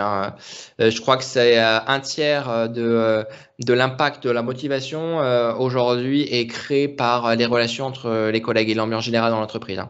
Donc, le sens, ça passe aussi par leur convivialité ressentie au travail. Donc c'est important de ne pas le perdre et je sais que c'est dur parce que on n'a pas le temps, c'est pas qu'on veut pas, mais il y a plein de choses qui font que on oublie. Et moi je l'ai vu avec l'évolution aussi de Greenflex. Quand je suis arrivé il y a 8 ans, on organisait, on fêtait les victoires assez régulièrement. On a un peu perdu ça avec l'évolution. Nous, il y a un truc qu'on s'attache à faire, c'est de fêter une fois par mois les arrivées et les départs. L'entreprise organise un petit pot où tout le monde vient s'il veut. Ça permet de créer au moins une fois dans le mois un lien avec ceux qui peuvent le faire. C'est un petit pot à 18h30 à la fin de la journée. Et ça, franchement, c'est des petites choses, mais qui comptent dans la vie sociale d'une entreprise. Je vais passer un petit peu à ça. Je vous ai mis, vous aurez de toute façon, parce que là, la rémunération, bon, c'est un vaste sujet, mais tant pis. On va passer juste sur l'utilité pour la société. Il y a des choses simples et gratuites que vous pouvez mettre en place. C'est installer des moteurs de recherche comme Lilo ou Ecosia. À la place de Google, ça permet de générer pour Lilo soit des gouttes solidaires, donc c'est des gouttes que vous allez pouvoir donner à des projets sociaux. Ou Ecosia, quand vous faites des recherches, vos recherches sont compensées à travers la plantation d'arbres. Donc moi ce que je vous conseille c'est d'avoir le moteur de recherche Lilo et Ecosia pour vos recherches on va dire classiques. Ils sont un peu moins performants que Google malheureusement, donc il faut aussi avoir Google à côté, mais voilà, n'hésitez pas à utiliser ça, c'est gratuit pour vous et c'est la publicité en fait, qui est générée par vos recherches qui servent à faire de l'utilité dans des projets associatifs ou des projets de reboisement. Ah oui, j'avais les labels sur la politique d'achat responsable. Le label que je vous conseille de suivre, c'est l'écolabel européen. C'est le label quand même qui est le plus rigoureux et qui s'attache à regarder sur l'ensemble du cycle de vie du produit. Ça, je vais passer. Ah oui, l'analyse cycle de vie. Bon, ça, c'est juste pour ceux qui ont des produits et des industriels qui c'est intéressant. J'ai passé un petit peu vite, désolé, parce que je veux quand même avoir un peu de temps sur la structuration de la démarche. C'est court, même 3 heures, c'est court. Ça, c'est des sujets qui sont vastes, qui mériteraient qu'on s'y attache des journées, mais. Je vous en parlerai après pour ceux qui restent un peu sur leur faim. On a un programme d'ailleurs qui est pris en charge et on revient de manière beaucoup plus détaillée sur 3 journées et demie sur tout ça. Donc, je vais quand même vous donner quelques tips pour structurer votre démarche. Donc, c'est facile. Une démarche développement durable, elle se structure en 4 temps. Premier temps, c'est comme le bilan carbone, il faut savoir d'où on part. Donc, un diagnostic. Ensuite, il faut savoir où on va et qu'est-ce que l'on veut faire à travers un plan d'action. Ensuite, il faut se dire, bah ouais, mais comment je faire en sorte que je fais les bons choix. Donc, il faut que je mesure les résultats et les progrès. Et ensuite, pour que la démarche soit pérenne dans le temps, il faut la valoriser et l'animer, à la fois en interne et en externe. J'ai beaucoup d'entreprises qui font des trucs, mais ils savent pas trop comment communiquer. Et à un moment donné, si on ne sait pas valoriser ce que l'on fait, on a moins de chances d'avoir des retours derrière positifs sur ce que l'on fait. Donc on peut un peu se dégonfler. Il y a Aristote qui disait à l'époque, faire sans faire savoir est un manque de savoir-faire. Et ça, c'est un point que je vois qui est quasiment dans toutes les entreprises, c'est qu'on a du mal à valoriser ce que l'on fait. Peur d'être pas crédible, peur d'être pas légitime, peur d'être anecdotique.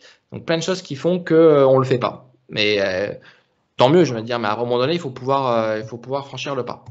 Donc, le diagnostic ISO 26000, le diagnostic RSE, donc ça passe par un référentiel que vous allez construire pour pouvoir évaluer votre démarche. Clairement, si ceux qui souhaitent le construire eux-mêmes, il y a dans Valorise, donc ça c'est une plateforme que l'on gère, vous pouvez télécharger le référentiel lié à cette plateforme, donc il vous pose quand même pas mal de questions. Ça peut vous donner en gros des billes pour construire votre propre référentiel. Bon, clairement, moi le diagnostic, la première fois, je vais vous donner plein de choses pour que vous fassiez vous-même et faites-vous accompagner. C'est pas pour prêcher dans ma paroisse, mais clairement, vous allez perdre beaucoup de temps à construire un truc, les questions, alors que il y a des gens qui font ça tout le temps et qui vont le faire beaucoup plus vite et certainement mieux. Mais en tout cas, nous, voilà, par exemple, nous, pour vous donner une idée, quand on fait un diagnostic, on va avoir 4 piliers. Donc ça, vous pourrez du coup le construire. Je vous ai mis, vous avez les thématiques. On va s'attacher à l'impact de votre site administratif, à la durabilité de votre offre, à l'implication et à la motivation de vos collaborateurs et à l'utilité pour la société et les territoires de votre entreprise. 4 grands piliers auxquels on va associer 2 gros piliers, votre structuration, la structuration de la démarche et la communication interne et externe liée à votre démarche. Tout ça a des questions, ça vous donne une note de pourcentage avec des marges de progrès sur ces 3 volets, enfin sur ces 5 volets-là, qui vous permet du coup de savoir d'où vous êtes et ensuite de construire où on va aller. Là, je vous ai mis, voilà, par exemple, sur les 4 piliers, les différentes thématiques. Et donc, chaque thématique, on a en tout, c'est une centaine de questions qu'on va poser sur chacun des thématiques. Donc, ça prend, allez, nous, on envoie l'outil d'auto-évaluation dans un premier temps. Vous allez mettre 2 heures pour le remplir avec vos équipes. Et ensuite, il y a un consultant qui vient chez vous, il va le finaliser et identifier des premiers gestes de recommandation. Là, on vous a mis quelques exemples de questions. Ensuite, ce qui est compliqué après, c'est les critères derrière. Ça, j'avoue, les questions, à la limite, on peut c'est assez facile de savoir lesquelles poser. Après, c'est les critères derrière. Ça, c'est un peu plus compliqué dans le système de notation. Moi, ce que je vous conseille dans le système de notation, c'est d'évaluer la durabilité de votre entreprise sur 3 niveaux. Donc, ce que je fais, les actions, comment je structure ma démarche, la structuration, et comment je valorise, je fais vivre, nous on appelle ça le fait vivre et faire savoir, ma démarche. Et c'est ces 3 niveaux qui vont vous donner votre notation. Important, le diagnostic, vous devez impliquer vos salariés dans l'évaluation. Parce que chaque salarié va pouvoir apporter aussi sa pierre à l'édifice. Donc, utiliser à travers des interviews l'implication de vos collaborateurs pour construire un diagnostic qui soit robuste en interne et qui soit bien représentatif de ce que vous faites. Ensuite, le plus compliqué. Vous allez voir, lorsque vous faites un diagnostic RSE, voilà, nous, il y a un rapport de 100 pages, clairement, avec souvent, donc, nous, on met le diagnostic et recommandations d'action en même temps pour que lorsque vous faites le diagnostic, vous sachiez déjà plein d'actions que vous pouvez faire. Le problème, c'est qu'en moyenne, on a calculé, à l'issue d'un diagnostic d'entreprise, on a 200 actions qui émergent. Alors, 200 actions, alors là, les gens d'entreprise, ils nous regardent là, il y a les sueurs froides qui commencent à couler. Oh là, mon Dieu, tout ça à faire, ok. Non, l'idée, c'est pas de tout faire. L'idée, c'est de définir où est-ce que vous voulez aller et comment vous voulez vous positionner par rapport à RSE. Il y a des sujets que vous n'allez pas traiter et c'est pas grave. Vous allez traiter des sujets qui sont prioritaires pour vous par rapport à vos clients, par rapport à vos parties prenantes internes, par rapport à votre secteur, des sujets qui font écho par rapport à l'ADN de l'entreprise. Et donc, vous allez écarter un certain nombre d'enjeux. Et tout ça, vous ne pouvez le faire que quand vous allez définir votre mission RSE. La mission RSE, c'est une étape qui est fondamentale pour pouvoir prioriser votre plan d'action. Je vous invite à regarder la vidéo de Simon Sinek sur la théorie des Golden Circles. Une vidéo sur YouTube, très très bon, qui éclaire sur la façon dont les entreprises peuvent structurer leur raison d'être. Nous, cet atelier, on le fait avec les entreprises. Une fois qu'on a fait l'étape de diagnostic, on fait une première étape où on va structurer avec l'entreprise son pourquoi, son comment et son quoi. Quoi, en gros, c'est ce qu'elle propose. C'est son offre. Ça, tout le monde sait souvent. Hein. Enfin, j'espère que vous savez ce que vous proposez à vos clients. Mais ça, clairement, les entreprises, souvent, elles le savent. Ce qu'ils savent un peu moins définir, c'est comment ils le font. C'est quoi leurs caractéristiques, les valeurs derrière. Par exemple, un comment pour une entreprise d'isolation que j'ai pu accompagner, il y a un aspect clé en main. Il y a une volonté que ça soit abordable, d'industrialiser les process. Et puis ensuite, ce que assez peu d'entreprises ont réussi à développer, c'est le pourquoi, la raison d'être. Pourquoi l'entreprise existe, à quoi ça sert. Et quand vous définissez par étapes le pourquoi, le comment, le quoi de votre entreprise, avec une phrase, vous allez réussir à écrire la mission RSE de l'entreprise. Ça va être une consolidation du pourquoi, du comment et du quoi. Et en une phrase, vous allez voir, l'exercice est assez puissant. Hein. On l'a refait, nous, j'ai refait là hier avec une PME. En fait, là où avant, on ne savait pas forcément comment expliquer qu'est-ce que l'on fait en matière de développement durable, là, en une phrase, on a expliqué sur pourquoi on le fait, comment on le fait et ce que l'on propose pour le faire.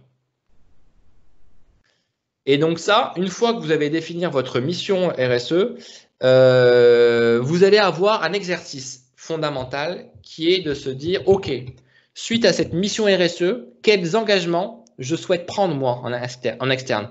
Et quand je dis engagement, hein, c'est pas, ouais, moi, je souhaite m'engager pour le bien-être de mes collaborateurs. Non, ça, j'appelle ça des indispensables. C'est des basiques, c'est des piliers de votre démarche, c'est des fondamentaux. Sans ça, votre démarche RSE va s'écrouler, quoi. On prend souvent les temples le temple Parthénon.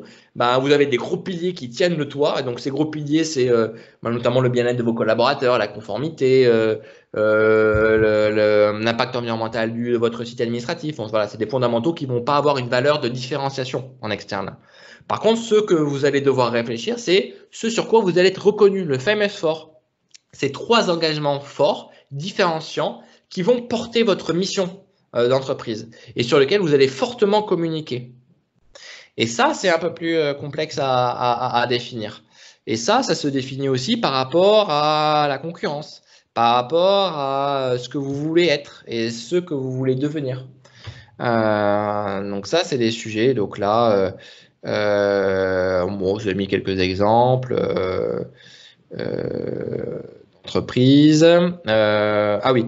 Et ensuite, une fois que vous avez du coup défini votre mission, vous avez défini vos engagements, maintenant il faut dire c'est comment on priorise tout ça, quoi. Et donc là, il y a des outils que vous pouvez utiliser comme une matrice de priorisation assez facile. Vous posez l'action et regardez si elle a un impact fort et une faisabilité facile. Et donc, en haut à droite, vous allez avoir que les actions qui sont faciles à faire et qui ont un impact fort. Et en bas à gauche, vous allez avoir que les actions qui sont dures à faire et qui ont un impact faible. Et donc, c'est là où vous allez les mettre à la fin, quoi. Et ensuite, la gouvernance est essentielle. Pour que votre projet de développement durable réussisse, il faut que vous ayez une bonne gouvernance. Ne vous lancez pas dans une démarche RSE si vous n'avez pas structuré une gouvernance de votre projet. Il faut, dans une bonne gouvernance, il faut qu'il y ait un comité développement durable. Évitez d'avoir juste une personne qui joue le rôle de qui joue le rôle à lui seul de RSE. Je n'ai jamais vu une entreprise réussir à avancer avec une seule personne dans une PME qui est en charge du projet. Franchement, je n'ai jamais vu. Il faut en effet qu'il y ait une personne qui a la charge d'animer le projet en association avec un comité qui aura un rôle en fonction de son métier pour déployer en fonction de son métier ce qui va être dit. Mais c'est un petit comité, ça peut être 4, 5, 6, 7 personnes que vous réunissez une fois par mois, par exemple, et qui a pour rôle de suivre l'avancée du plan d'action et le suivi des indicateurs. Et c'est une équipe. La RSE, il faut qu'elle soit diffusée dans l'ensemble de l'entreprise. Donc, il faut qu'il y ait un comité qui représente l'ensemble de l'entreprise. Et dans ce comité, il faut qu'il y ait un sponsor de la direction pour faire le lien, pour qu'on soit sûr que ce qui est fait dans ce comité soit en phase avec la stratégie de l'entreprise.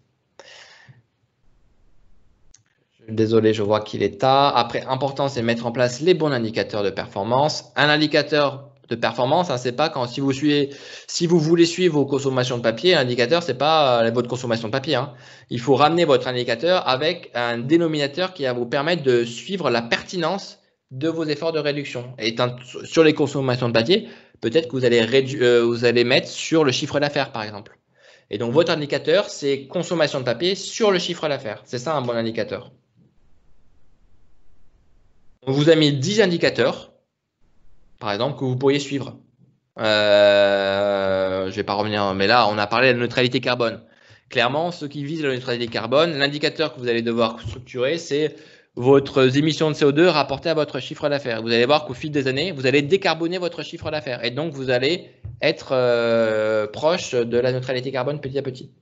Bon, il y en a plein que vous aurez. Et puis valoriser la démarche, ça passe avant tout par une petite charte d'engagement, mais ça c'est vraiment le b.a.-ba. Et surtout, lancez-vous par un petit rapport RSE. Une fois que vous avez structuré vos indicateurs, votre démarche, eh bien, chaque année, vous mettez à jour dans un petit document ce que vous faites. Un petit rapport annuel dans lequel vous illustrez vos progrès, vos avancées, vos illustrations. Et ça, c'est hyper puissant. Vous pouvez mettre ça sur le site internet et dans vos appels d'offres, dans vos réponses à vos clients.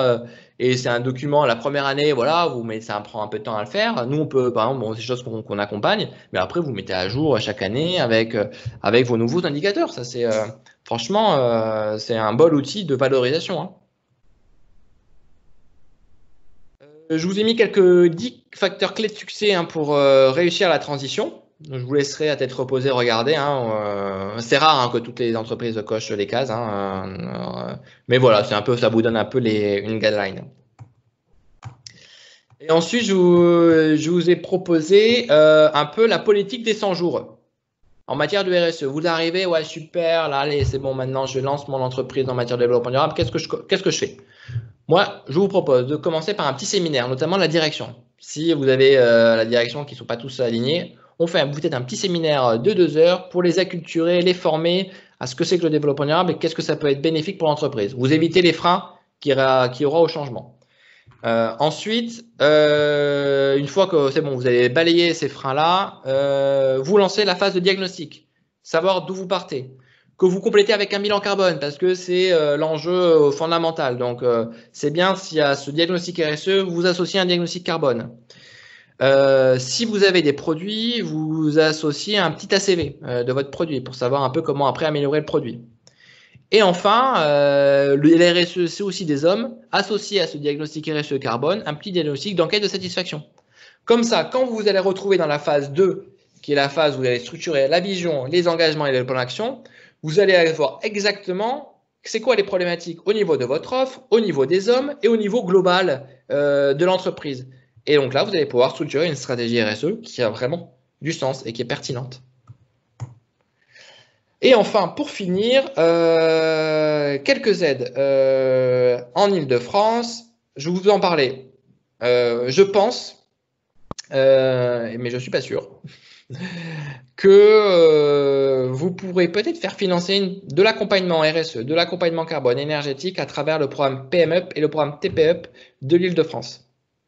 Et avec une subvention jusqu'à 250 000 euros. Donc, n'hésitez pas à aller solliciter ces aides et voir ce qui est possible de faire pour accompagner et faciliter le lancement de votre démarche. Bon, sur les déchets, il y a plein d'autres choses, on n'en a mis qu'un, mais moi, ce que je vous conseille, c'est vraiment TPUP et PMUP qui est assez global et qui vous permettent quand même de faire financer pas mal de choses. Donc, allez-y. Moi, je voulais vous parler aussi d'un programme du coup qui est financé à 50% par BPI France, qu'on lance régulièrement. On va lancer, nous là, on va aller sur Lyon en septembre, la 21e promotion. C'est un programme qui me fonctionne très bien, que j'anime depuis 2013, qu'on a fait évoluer à moult reprises et qui permet de proposer à un groupe de 10 entreprises à la fois des formations, un programme de formation, 3 journées et demie, où à chaque fois l'entreprise peut venir avec 1 ou 2 personnes, qui peut être différent selon les sujets. Donc l'idée c'est qu'il y a plusieurs personnes qui peuvent être formées à travers ce parcours de formation. Et vous avez en plus la mise à disposition d'un consultant expert en RSE qui vient chez vous faire ce diagnostic dont je vous ai parlé. Donc, et structurer cette feuille de route avec la vision, le Golden Circle dont je vous ai parlé.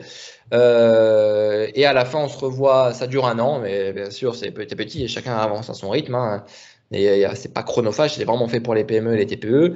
Et au bout d'1 an, on se revoit tous et on fait le bilan de ce qu'on a réussi, ce qu'on n'a pas réussi, on partage des bonnes pratiques et on travaille sur comment valoriser tout ça, tout ce que vous avez fait en 1 an auprès de vos parties prenantes. Et donc ça, c'est un coût pour l'entreprise après prise en charge de BPI France de 2 500 € hors taxe. Donc c'est vraiment abordable. Et ensuite, surtout sur les entreprises de moins de 50 salariés, vous pouvez prendre en charge ce coût restant par votre organisme de formation. Il y a une convention de formation qu'on peut faire. Nous, on est un organisme référencé, Datadocké. Donc, bon, ça, nous, on va réfléchir aussi avec GPSO pour voir si on pourrait pas mener une opération comme ça avec BPI France, GPSO sur le territoire pour rester aussi auprès des territoires, c'est important, et créer cette promotion, cette synergie entre vous. Bon, les outils. Ah oui, qu'est-ce qu'on vous donne? Bon, alors, bien sûr, vous avez votre rapport, vous avez votre démarche structurée, votre feuille de route, et on vous offre aussi des petits éco-gestes. C'est pas mal, c'est des petits kits que vous pouvez coller un peu partout dans le bureau pour inciter à l'action. Puis on en a des pas mal, des drôles. On a fait ça en forme collaboration avec les salariés de Greenflex qui ont participé à trouver des petites phrases un peu sympas pour susciter l'éco-geste. Donc là, par exemple, vous voyez pas, mais il y a un cendrier. Un mégot dans un cendrier et c'est cendrier a enfin trouvé mégot à son pied. Voilà, un peu de poésie pour finir. Et pour finir, donc ça, c'est un outil du coup que j'avais envie de développer depuis quelques années, qui va enfin sortir, qui s'appelle Déclic. C'est de vous proposer en 20 minutes de vous auto-évaluer sur la RSE gratuitement, sur plein de sujets, de donner quelques données économiques sur votre facture d'énergie, carburant, etc., etc. C'est personnalisé par rapport à la taille de votre entreprise, la prestation, si vous êtes en coworking, pas en coworking. Et à la fin de ces 20 minutes, vous cliquez sur un petit bouton et quelques heures après, vous recevez dans votre boîte mail en format Smash votre rapport personnalisé qui va vous dire en gros où vous en êtes, quelques actions que vous pourrez déjà mener, les gains économiques derrière que vous pourriez aller récupérer en mettant en place plus d'actions, les aides que vous pouvez avoir et les réglementations auxquelles vous êtes soumises. Et puis vous avez un autre livret plutôt de sensibilisation sur des fiches actions pour vous aider à mettre en place un certain nombre d'actions. Donc moi je trouve que c'est important aussi de pouvoir vous donner les pieds à l'étrier pour ceux qui débutent sans que ça vous prenne trop de temps. Donc la promesse est en 20 ou 30 minutes, vous choisissez j'ai le temps ou j'ai pas trop le temps et puis vous vous lancez dans votre petite évaluation. Donc, ça sera disponible normalement en septembre. Bon, l'informatique, c'est toujours chiant. On aurait dû sortir ça en avril, mais voilà.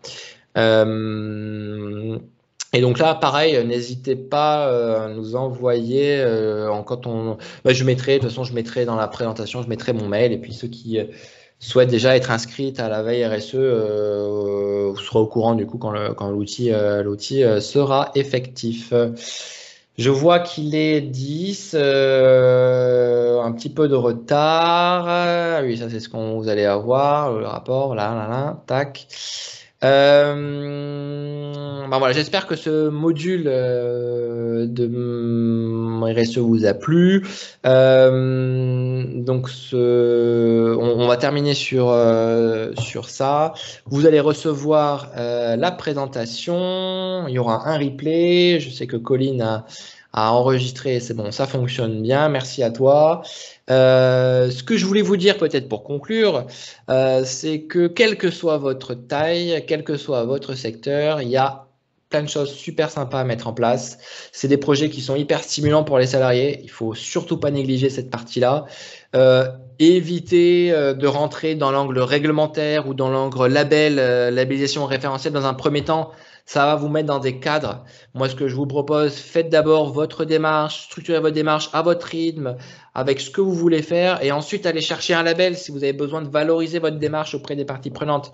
Mais grillez pas les étapes, faites-le étape après étape, constituez une bonne gouvernance, trouvez les aides qui vont bien pour vous faire accompagner, parce que je le dis encore, c'est important au moins la première fois de se faire accompagner. Moi, c'est un peu ma philosophie. La première fois, on vous accompagne, on vous donne tous les outils pour pouvoir ensuite être autonome et conduire votre projet dans les années à venir sans forcément avoir un accompagnement derrière d'un cabinet, parce que ben oui, à un moment donné, et puis même moi, je vais pas accompagner 3 millions d'entreprises. Donc, soyez autonome, mais soyez engagés. Donc, c'est le dernier message que je voulais vous dire. Merci à vous, en tout cas, d'avoir assisté à ces 2 modules. Et j'espère vous revoir, soit à travers un programme, soit à travers les lectures d'éveil, si vous nous envoyez un petit mail pour qu'on vous inscrive, tout ça, dans la veille RSE. Merci à GPSO d'avoir organisé cette matinée déclic. Et merci à BPI France qui a financé cette matinée. Donc, merci à vous tous et à très vite. Au revoir.